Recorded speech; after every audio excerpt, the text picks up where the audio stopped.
Okay. Metzia Zayin Amud base. Good vach, everybody. Let's just review where the question we had prior to, in the previous year, we had a question, and we gave several terutzim to the question, and then the answer, we had different answers, and today we're going to see the last answer. The question was as follows. As you can see in the whiteboard, I'm sorry for people on Zoom, I don't think you can see that well. We had a question regarding if somebody finds a shtar. Somebody finds a shtar. It's not the case in which they hold onto the shtar, the malva and the loiva. I found a shtar in the street. What do? Shall I assume that it goes to the malve, right? Look at opinion number 1 or number 2. Says Rabbi Yosi, return it to the lender. You can't see it. Okay, it's here. Return to the lender, says Rabbi Yosi. Why? Because most chances are that it fell from the lender. Who is the one who usually holds the shtar? The malve, the lender, of course. Not because when somebody, that's what Rabbi Yosi would say.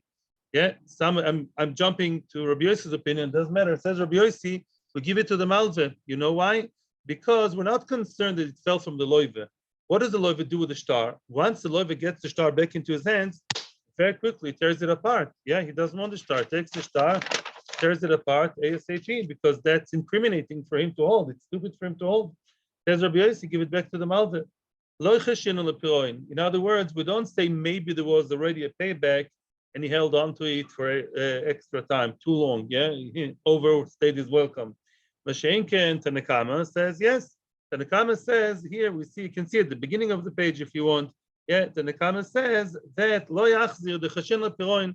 Tanakama over here says don't return to anybody. Don't return. Why not return? Because really, don't return it because you never know. Maybe the loiva is the one who did get it. Maybe before he managed to tear it, it fell from him. He's a shlemazel shlemiel.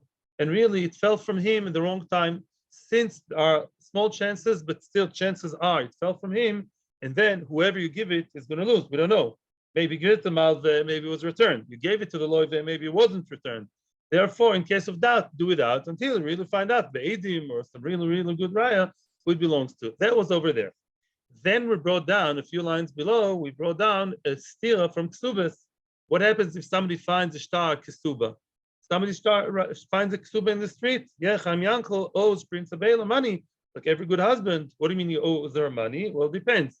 Says Tanakama that regardless to when they're married, as long as the husband, if the husband admits that he owes her, then you give it to the wife. She's owed the money. And soon you're going to see what's the chiddush over there in the next answer. But if the husband and the wife are at loggerheads, and she says you did not yet give me the ksuba, and he says yes I did, then we say, says Tanakama, then lo yachzir lo lezeh v'lo lezeh. Tanakama says in case of ksuba over here, ksuba, the ksuba over here. What about the ksuba? Don't return. Even when they're married, where it's less likely that she got her ksuba. Most married women during marriage they don't get the ksuba; they're only owed it afterwards, right? Only afterwards we said tzrari. I'm not going back to the basics now. Then Tanakama says, no, don't give it. So Tanakama generally is okay. Tanakama is fine. You see Tanakama both in shtar and in ksuba. If you see the whiteboard, they're saying the same thing, both here and in ksuba. Bigadol, they're saying the same. In case of doubt, do without. Don't return. Shev al taisa odif. The 9 days you don't shave, but usually we say shev al taisa. It's okay to not do anything. Don't give it to him, not her, because you don't know. Maybe she got the money, and she's lying, so you don't know. That's Tanakama. Rabbi Yosi, stire. Rabbi Yosi is in the hot seat because the Rabbi Yosi over here says, no, we're not choishes. That's small chances. No, give it to the malva. And here, by the ksuba, says Rabbi Yosi, after the divorce, when she's really owed the money, that's what he argues with Tanakama about. Before divorce, I agree with you, but after divorce, after marriage, which means after they're not married anymore. That's what I meant, right? Don't return because you don't know. Because after the divorce, maybe, he got it back. He got back the ksuba from her. He's like the loive, and he forgot to tear it apart. He wants to keep the ksuba a good memory from the bad marriage. And then he wants to frame it in the museum. I don't know what he wants. Lamaisa, maybe it fell from him. So be cautious, be wary. Don't give it back to anybody. that's bad with Rabbi Yossi. This should be with a red pen, not what? That's a stira, right? By regular choy, what did Rabbi Yossi say? Don't be over concerned. Use your mind, use statistics, use majority. Most people who hold the shtar most of the time is the one being owed to, which is who? Which is the malva or the woman, right? And yet by ksuba, we say, no, be wary, be scared, you never know. And therefore don't return it to anybody after the marriage, because why? There she's really owed the money.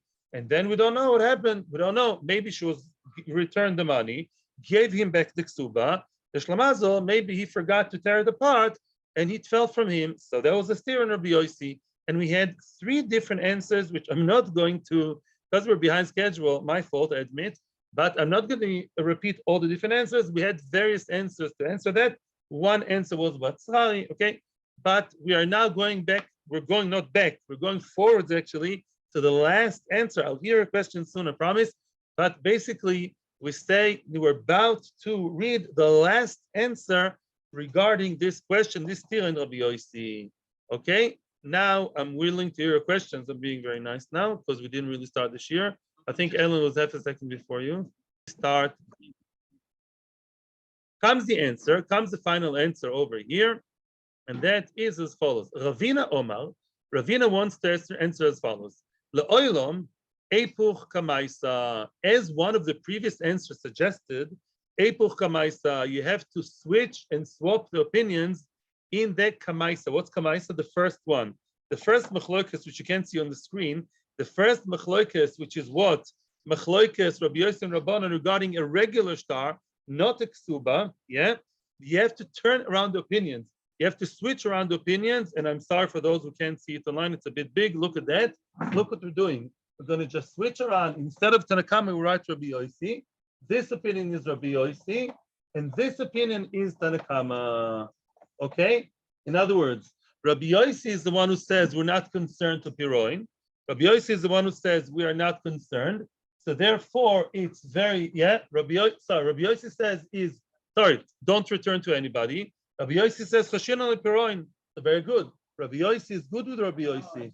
Yeah, Chashin al Piroin. We are concerned. Rabbi Yossi is conservative, concerned all the way through. Rabbi Yossi, very good. Both in Ksuba, in regular shtar, it says Rabbi Yossi, don't take chances. Here we don't rely on the majority. Maybe the loive is the one who had it and it fell from him. Maybe it's fully paid, but maybe not. I know, maybe not. Right. And therefore, in case of doubt, do without, keep it to yourself until further notice or until Eliyahu Novi comes. So Rabbi Yossi is very good. What? We don't have Samal Loiva, right?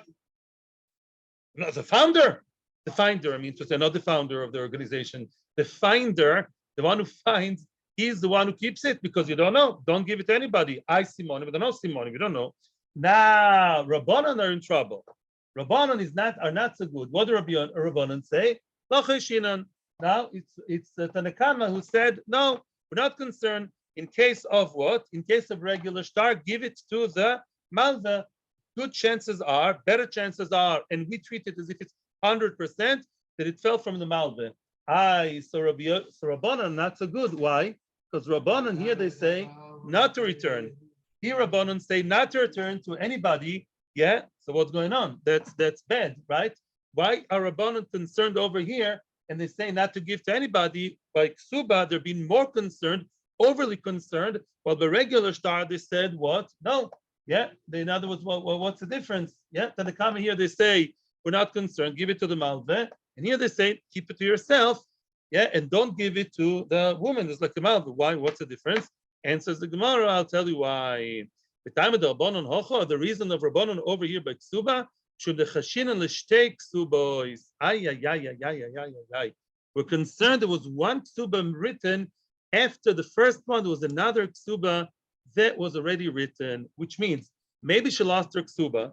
So what do you do if she lost her Ksuba and it's almost, excuse me for the example, but that's really Megillah Halacha, it's almost mikveh night, they're not allowed to be together without the Ksuba. So everyone is very much in a rush to write the Ksuba again. That could happen.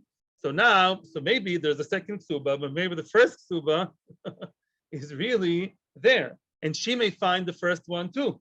And that's what we're concerned about. And that's something which would not happen by regular shtar. Like ksuba, maybe there was a second ksuba written. Therefore, we have to be extra cautious, and we have to assume that what? We have to assume that maybe there was another ksuba there. Therefore, don't return this ksuba because maybe she has another ksuba that you lost and then found. Whichever ksuba is the one that you hold, either the first one got lost and now it was found by you. She has another one at home. She'll charge double. After his ptira, she'll go to the Yorshim and she'll use two ksubas. Why do you have two ksubas? She'll have an excuse. I don't know.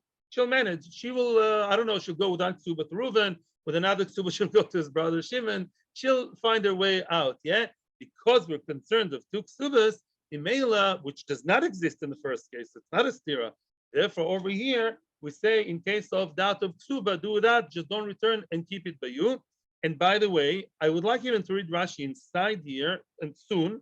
Rabbi Yosi, Rabbi Yosi, let's take ksubas, lo chayish. Rabbi Yosi is not concerned about two ksubas.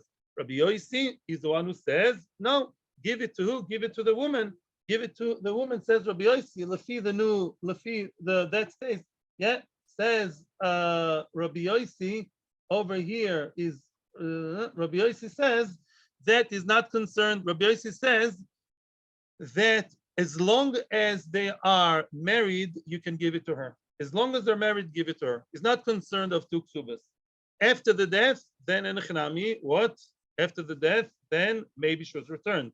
Before marriage, before the marriage was terminated, then we assume she never got her ksuba. And I don't think there was another ksuba, second one. Therefore, give it to the woman. Please let's read the Rashi L'Olam Epoch Kamaisa. L'Olam Epoch Kamaisa is Rashi, which is way above where we are. It's in these New Gemara, it's near Goy Sabach.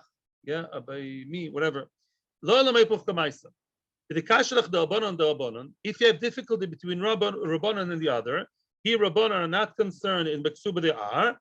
Lo tikshi, don't have difficulty, it's okay. The Tamay de Rabbanon, Beksuba, Rabbanon's reason in Ksuba, Lav mishum decheshin lepiroin. No, we're not concerned about piroin. Just like we're not concerned that there was a payback and it fell from the shlemazol loive / husband. We're not concerned about that. No, that we're consistent about. So don't tell me there's a stira. The man de pora ve'ader l'shtora, a person that pora paid back and got his shtar back, says Rashi, le'altar korelei. He tears it apart. What's le'altar? Le'altar chaim tovim l'shalom. Rosh Hashanah is coming soon. Straight away, right away. Ela. So what is the concern?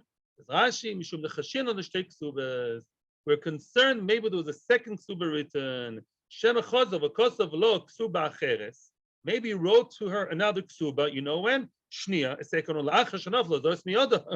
After this one fell from her hands, as I told you, she lost one ksuba. Both husband and wife are not exactly excited. They're usher. It's forbidden. It's like a znus to live without ksuba. Right away, they wrote another ksuba, just in case. And now what? Now she has two ksubas. Don't return the first one. It's very likely that, yes, she lost it. Thank you very much, she lost it. I know that she's the one who held it. Makes a lot of sense. We're not considered piroin. It's true that the woman is the one holding the ksuba. True. So what? She lost it and he wrote another one. Usually, she's the only Malvi in the world that the lawyer has an interest to write another ksuba, right? If I borrow money from who? From someone, from Shlomo, and it fell from Shlomo, then of course I wouldn't try to write another one to Shlomo. Chas v'sholom, not Shlomo, not personally, yeah? Not from Chaim Yankel. I wouldn't do that. It's against me. So the detriment here, the lawyer wants to write a new ksuba to the wife. He's mechuyev. He can't live with her other than that, without that. So Mimela, we're concerned about that. And that's a concern of Chachomim. Now, I promised you that I will explain that that's what Rashi does. Why did the Nakama say, if you remember, Enabal Moida? Yeah, it says if the husband does not admit, right? Enabal Moida, we said before in the Bryce of Ksubas, it says over there regarding the Ksuba, Bizmach Abal Moida Yachzir Laisha. If the husband admits that he owes her the money, you give it back to her. What's the chiddush? Yeah, and if he does not admit, then what? Then depends. Then you either keep it by you, married, not married. Says Rashi, the ena baal moide diktani, when it says the baal is not moide, when we said the baal argues with the wife and says no, what does he say? What's his claim? That's not that now is a chiddush. Lav be'oimer porati, depends what he says. If he says I was porea already, and he was parad during marriage, we don't believe him. We don't believe him. That's a chiddush. Not like we thought before. If you remember the previous terutzim, we don't believe there was piroin before marriage ended. While they're happily married, stam porea, we don't think that. We're not saying tzrori, right? We don't say there was a prepayment while they were married, he already paid her. That we don't say. And if he claims that, we don't believe him. Say, what? You pareh her in the middle of marriage and you kept it afterward and it fell from you? That's a tall tale. That we don't believe. And that's a chiddush in this teretz.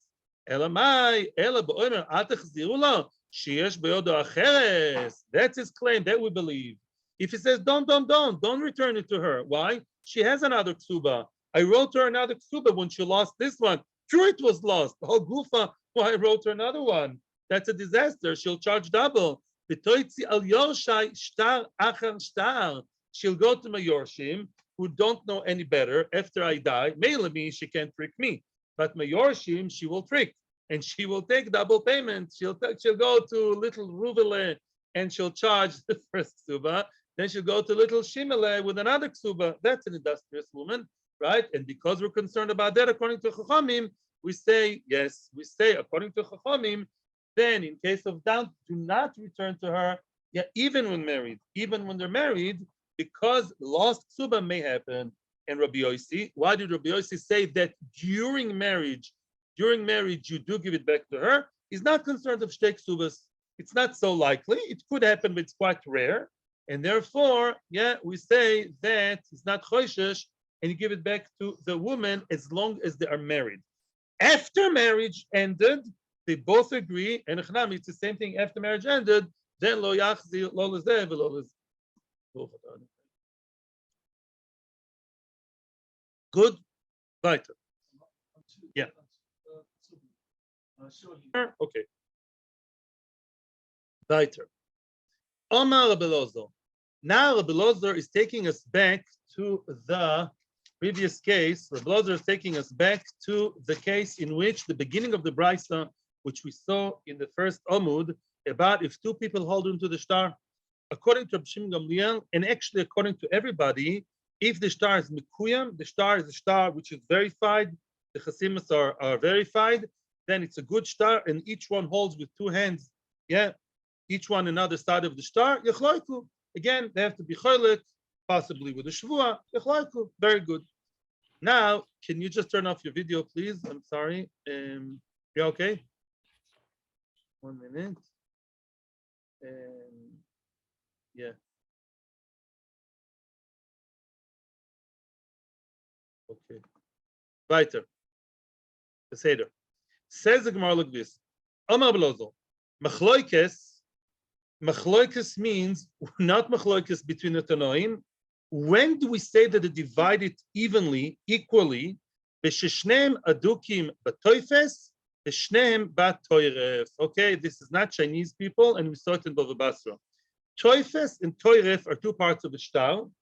Toref, the Toref of the shtar is the more important, essential part of the shtar. The Ikar Dvorim, the main information of the Tofes of the shtar is in the Toref. Toref. Taf Vav Reish Fei. Toref. Toref means where it says the name of the Malveh, the Loive, the date, yeah, the date, yeah, the date, yeah, the place, the important things, and the sum, of course, yeah. The sum and the date, they are written there. Later on, we have all the other, frills of the conditions and this and that, and how much we love each other. All that. It's not a ksuba, by the way. It's a regular shtar.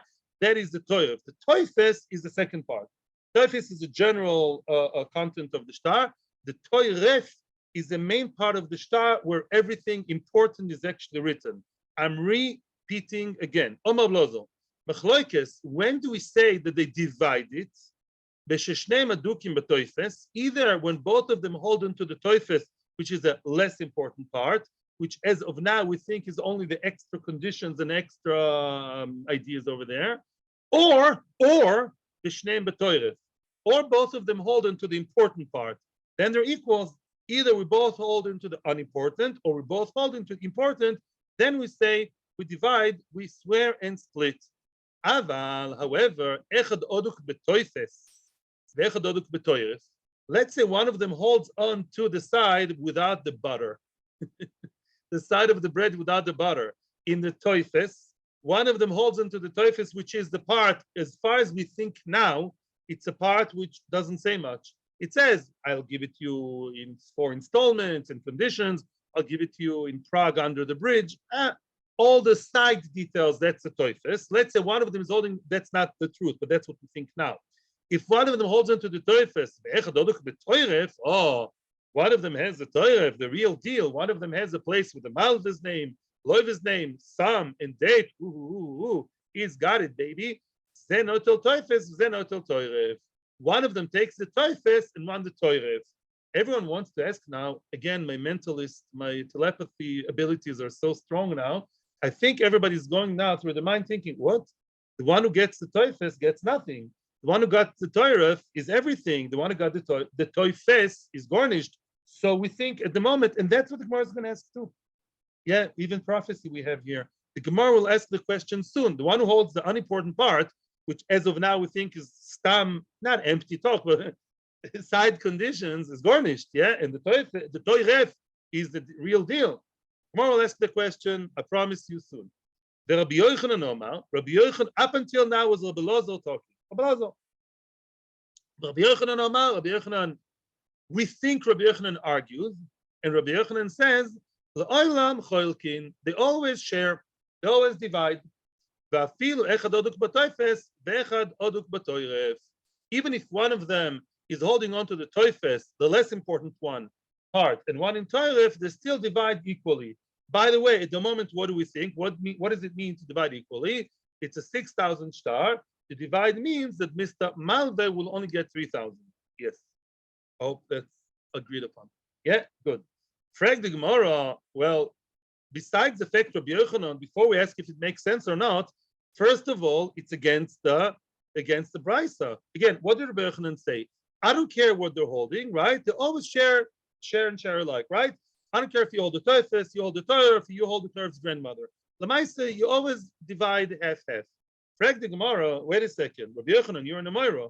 How can he argue on a Braisa which we saw last week? Tanya, it says in the Braisa, you learned it with Rav Berman, right? So yeah, you know it. Each one takes what his hands hold, right? In other words, if I hold into, let's say, a quarter of the talis and he holds into an eighth of the talis, we each one take what we hold and the rest we divide. So we do care about the part that he physically holds. If so, how can you say what you say? How can you ignore the fact that one of them has the Tofes, the other one has the Toref, and you still ignore it and you say that they both divide equally? Very nice to be so egalitarian. We're not in California right now. We go with logic. The one who holds the better part should get the better part, right? So what does Rabbi Yochanan say against the Brisa? Answers the Gemara quickly. Yes, physically. One of them is holding with his greasy, beefy hands. He's holding the actual Toref. I got the one with the jam and the peanut butter and jelly and Marmite. I got the good stuff. And he has the Tofes, which is the not good stuff, and we both share alike. Why? We do care about what's physically held. It's chazaka. Chazaka is the physical / halachic thing. So why is Rabbi Yochanan talking against that?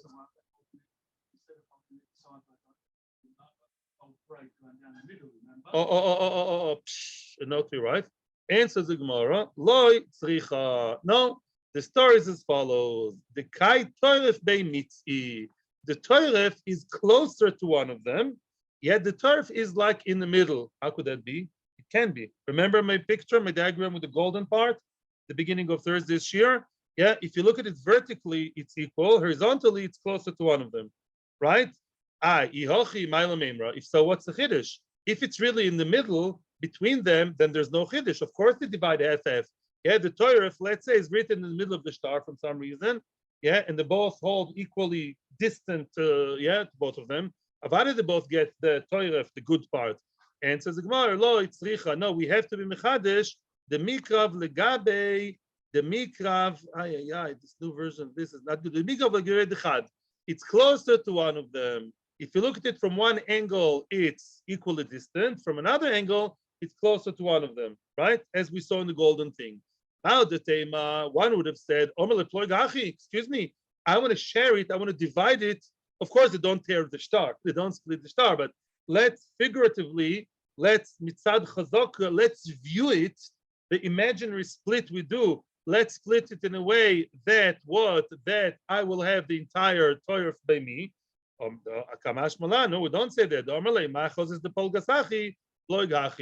Why? Who told you to divide it in a way that will be for your benefit? I'll divide it in a way that will be for my benefit too. Instead of splitting it this way, let's say the turf is here. Instead of splitting it this way and the turf will be this, guys, we'll split it this way. My hand is the turf, yeah? We'll split it like this, which means the turf belongs to both, yeah? Just like the golden piece, which we saw last week, exactly the same thing. Which means, by the way, people, which means Rashi says, Rabbi Eliezer and Rabbi Yochanan don't argue. They don't argue. They don't argue at all. Rabbi Yochanan just told us another story. Rabbi Yochanan said that if the Toref can be somehow split in a way that will be equally close, near, to both hands, to both people, both litigants, then we do it that way. Otherwise, no. Meaning, Rabbi Yochanan agrees to Rabbi Eliezer that if the Toref is clearly closer to one party, yeah, and the Tofes is to another party, then one of them gets the Toref and the other one gets the Tofes. Everyone agrees to that, which obviously brings us to the question: what did Mr. Tofes gain? The Tofes without the Toref is gornish mit nicht, right? It's the side details that are built. How can you live in the second floor in a building that doesn't have a first floor? It happens in Israel. It happened in Florida also. Lo aleinu. You don't live in such a building, yeah? If you don't have the Toref, the Tofes has no value. So I mean he gets the Tofes. That's going to be the question now. Okay? That's going to be the question. No, now good. Yeah. What's the question? Peanut Gallery, go ahead. Yeah, bring them on. Bring them on. Yeah. Yofi. We're all together now. We're all in agreement about the question. Very nice. Frag the Gemore. Amal Rabacham Medifti, Ravina, Rabacham Medifti es Ravina, Le Rabbi Eliezer, according to Rabbi Eliezer, which by the way Rabbi Yochanan doesn't argue with. I'm not sure what the Gemara says. Rabbi Eliezer is the one who initiated the statement. The Omar Zenotel Tofes, Zenotel Toref. He takes the Tofes, which is worth, I think, 0, and the other one takes the Toref. It sounds so egalitarian. Lamalei. The Mr. Tofes, what does he need the Tofes for? Tofes without a Toref, or so we think at the moment, is worth 0. The famous line which we saw in the Bava from many places. Does he need the shtar in order to cover his bottle? Slochis is a bottle, by the way, in Old Hebrew. He has a bottle and wants to use it as a bottle top, as a cap. In other words, it's just a piece of paper, worth nothing. So what's he fighting about? What did he get? Yeah, he got nothing. Omer le, answers the Gemara, le dami. Okay. So first of all, I have to let you know the secret, which we may read in Rashi later on. And Rashi says as follows: it's not true what I told you. I lied to you all this time. Oh, it wasn't me. Really, the Gemara had the Havamina. Tofes and Toref. Tofes is not worth nothing. If you remember from Bava Basra, we had diagrams and books and this. At the end, the Toref, that important part, is in the top of the line, right? As in Iksuba, you did see Iksuba, right? What's the first thing Iksuba? The date, right? The date, and we, the Edim, saw how the Chosin told the Kala, and this is their date, right? And that's also in the shtar that's not so nice. We, the Edim, saw how Reuven lent money to Shimon on this date and this time, da da da. That's the Toref. However, the Tofes, as unimportant as it is, the Tofes is the bottom line, the bottom of the shtar. They repeat the main points of the shtar again. Yeah, the not the minutes, whatever, the main points, the salient point of the shtar are repeated in the last few lines of the shtar in the bottom, except for the date. Which means the real difference between the Toref, the Choshev Toref, and the unimportant Tofes is not that much. We close the gap now. Mind the gap. Basically, the only difference is that the Toref has the date. The date is the only thing which we don't repeat. I don't remember why, for my shame, yeah. Balamaisa, the date is something that's not written in the Tofes. And the date is written in the Toref. The important one has a date, and the unimportant part does not have a date. Aha. So now, if we split the shtar and each one gets his own part. That's machlokes rishonim if the shtar is worth one part or the other. Lo nikanes lezeh, but lemaisa, what it does say is one is shtar with a date, the other one is shtar without a date. That's the difference between what they get.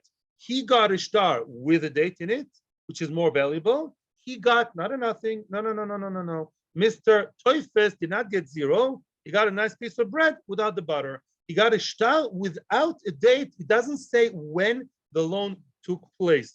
So what? Now we're going to see how it develops, nice and slow, no questions, just a little bit of north, just for 5 minutes, and then Omerle, he told him, Ledame. What does it mean Ledame, which means like this? Oh, Ledame means now we're completely changing the tune. What did it tell you up until now? And by the way, I wasn't wrong regarding other stories. What did it tell you up until now happens when you split the shtar? The shtar is for 6,000, right? True. And you get 3, and you don't get the other 3. That's how we split it. You, Mr. Malve, Yofi. Now the Gemara says no. When it comes to Tofes and Toref, they have to basically gauge and assess the difference between a shtar with a date and a shtar without a date. How do you gauge that? By seeing how much it's worth if you sold it to other people. Dami means 3 things: kesef, money, and geld. Yeah. In other words, it's not about the 6,000. Soon you'll see how the whole thing. Now let's just focus on the actual difference between with date and without a date. Let's say Mr. Malve owns it, yeah, and he wants to sell it to someone. How much would you pay? Oh, look at the Gemara Baiter. The Omarach, you say like this: Shtar de is beizman kamashovi. My name is Mr. Malve. I have a shtar of 6,000. I don't have koch to deal with this guy. He owes me 6,000 shekels. He's evading me. I want to sell the shtar to another guy. Now, let's say I have a shtar with a date. How much would you pay? Let's say, parents, would you buy from me? Maybe you're a tougher guy. You can get the money out of him, and I'll sell you a check like they do nowadays, or I'll sell you a shtar. Let's say I want to sell you a shtar that has a date in it. Let's say instead of 6,000, you don't pay 6,000 because there are chances. Let's say you'd pay 5,000. Please allow me to keep simple numbers. Yeah. Let's say I would sell it to parents for 5,000. The delays beizman kamashavi. Let's say my shtar has no date in it. It's a very good shtar. Mehadrin, bedatz, henpek, kiyum, adrachta, everything. Elamai, what? There's no zman. How much would you pay for that? Soon you'll see not much. Instead of 5,000, you pay only 3,000. Why? Why is the date so important? Continues the Gemara. B'shtar the is beizman, a shtar that has a date in it is much, much more valuable. Gabi minish abdi. Such a shtar, my name is Reuben the Malve. I can go to Shimon's customers who bought pieces of land from him, and I can collect from them. 1 minute, I'll explain soon why. The idach, the shtar that is dateless, I cannot go to his lands and mortgage them with my shtar. Again, I'll explain everything, Be'ezras Hashem. As we all know, what's the whole vort of the date of the shtar? And it's so important to have a date in the shtar. And if it's predated, it's possible, and it's a rosh, and it's a terrible thing. Because let's say the shtar took place, the loan took place when in Rosh Chodesh Av Tafshin Pei Beis, which was 2 days ago, right? So then, and only then, I can actually go to Shimon's customers who bought pieces of land from him and say, you bought it from me. I'll go to them in half a year's time with Meshtar that was written in Rosh Chodesh Av, and they bought the lands from him when? Later, in Elul, next Rosh Hashanah, next Chanukah. I said, I was first. Shtori koidem. My shtar was first. When I actually lent the money to your seller, your land was already mortgaged by me, meshubed to me. Wow, and I'll be right. And therefore, with the shtar that has a date, it holds much more power. It actually creates shibud, which you call mortgage. Yeah, it creates shibud to all of the lands of the lender.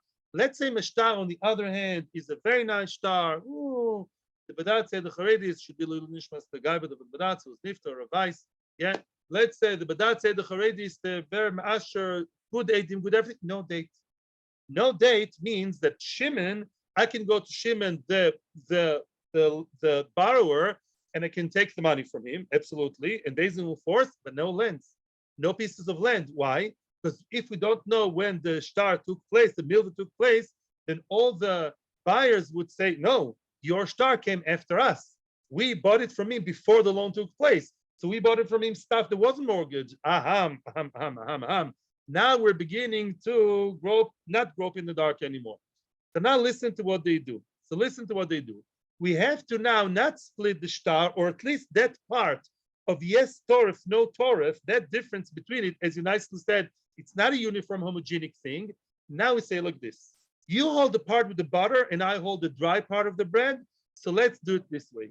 Now, that shtar, not the actual shtar that I owe you. Let's say you, Mr. Malbe, would have sold the shtar, then a shtar with or shtar without a date is a difference in my numbers, 2,000 shekels. Let's say, instead of selling it for 5,000, yeah, if it has no shtar, would only be devaluated to, let's say, 3,000. So the difference between with or without a date, yes, no, yes, Toref, no Toref, is, let's say, 2,000 shekels. Yoiv lei heyach the beini. So now, now the Shulchan Aruch says what you do is you now give him that part. Whoever holds the Toref gets those 2,000, whoever that may be. Either it goes without saying that the Malbe will get 2,000 before we continue to talk about the rest of the shtar. He gets 2,000. He got the butter on the bread. He get the 2,000. Or if it's a loive, the loive is the one who surely would be in a credit of 2,000. Yeah. The yachloiku. What do you mean? No, nikuda. Full stop. And says the Shulchan Aruch. I actually saw the Shulchan Aruch this morning. I managed. Yeah. He says the rest is split equally. I'm not sure how that translates into numbers, but I think if the shtar is 6,000, yeah, so 2,000 goes to whoever holds the Toref, and the rest, I guess the rest 4,000, I assume. Yeah, what's besides that goes half-half, which means that the Malva will only get 2,000. So the Malva gets, let's say, 2,000, which is half of 4, but the cream and the butter part depends. If he holds it, he gets an extra 2,000. If not, no. I think that's what it translates into numbers, and that's after seeing the Shulchan Aruch, and Baruch was half a second before you. And by the way, so we said 2 chidushim here. We said a lot of chidushim. First of all, what did we say? We said, first of all, we're not talking about splitting the shtar completely. It's splitting the value of the shtar had I wanted to sell it.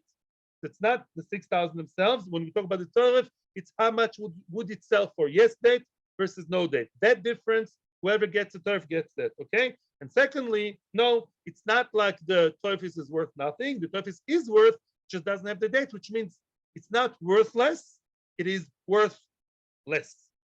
That is math and English. That's unbelievable. Yeah, who would have believed I went to Talmud Torah? Baruch was before Baruch.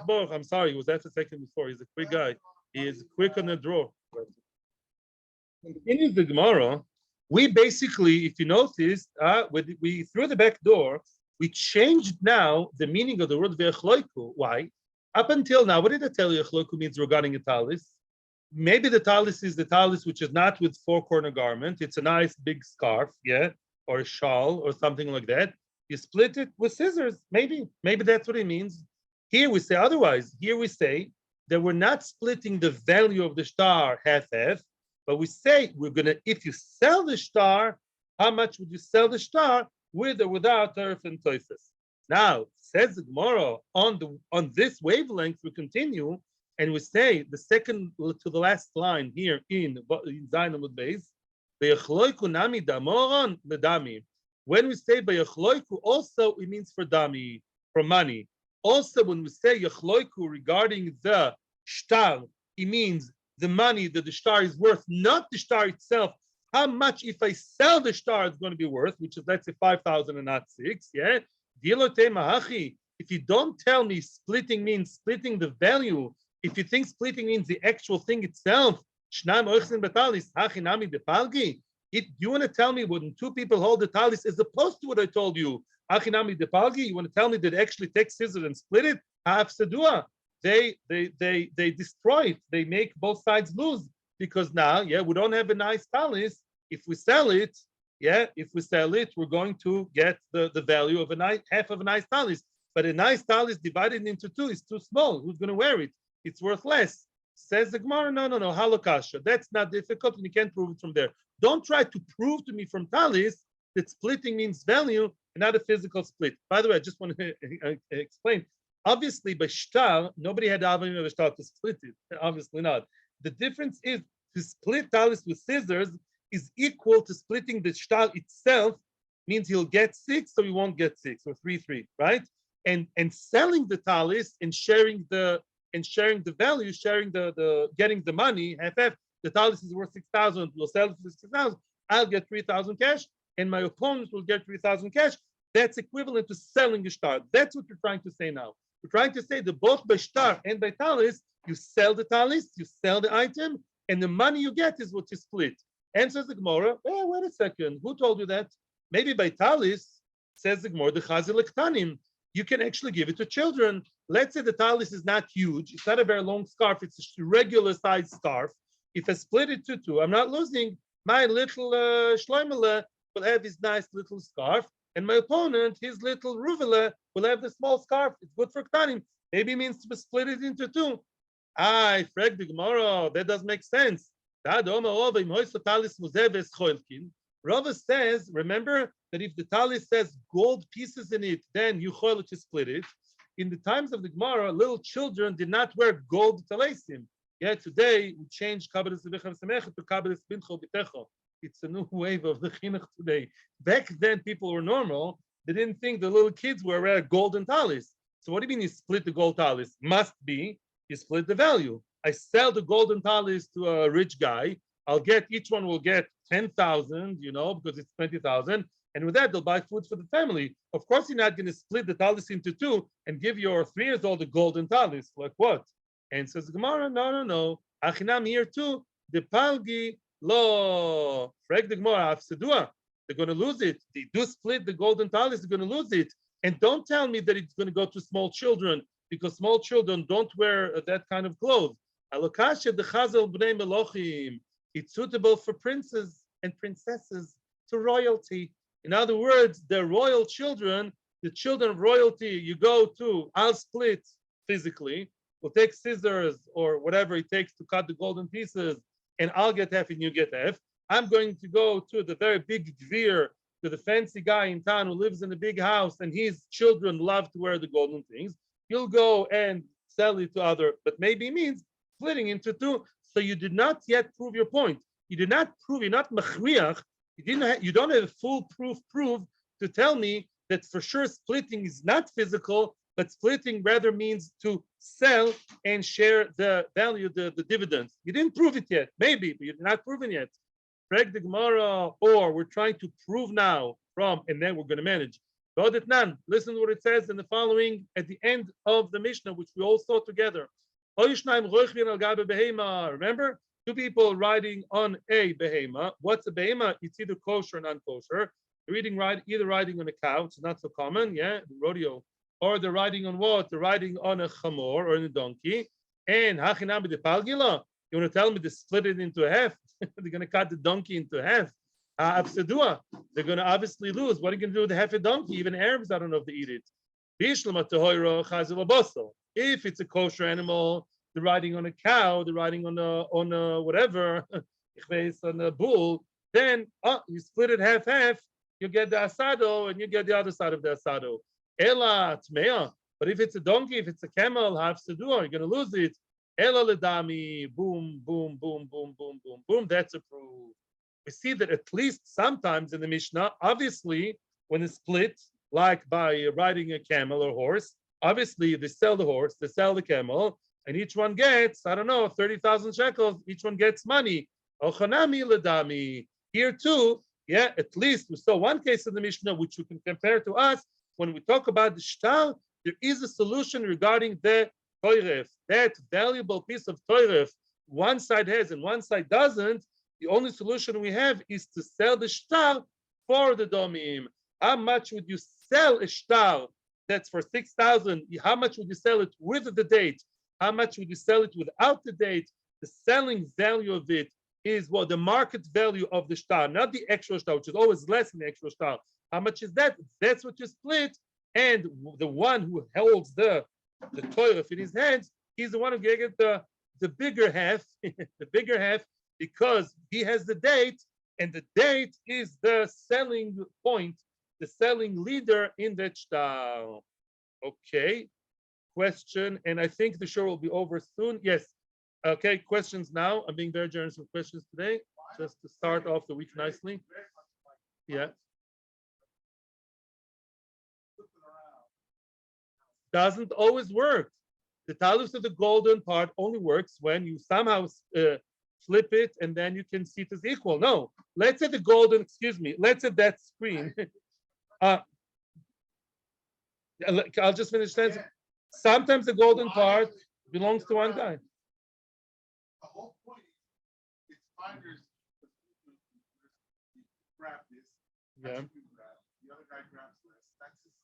That's the way it is. This year is over. Thank you very much. Mitzvah Hashem, tomorrow, Daf Ches Amud Aleph, from beginning to end, we'll be able to do the entire Amud.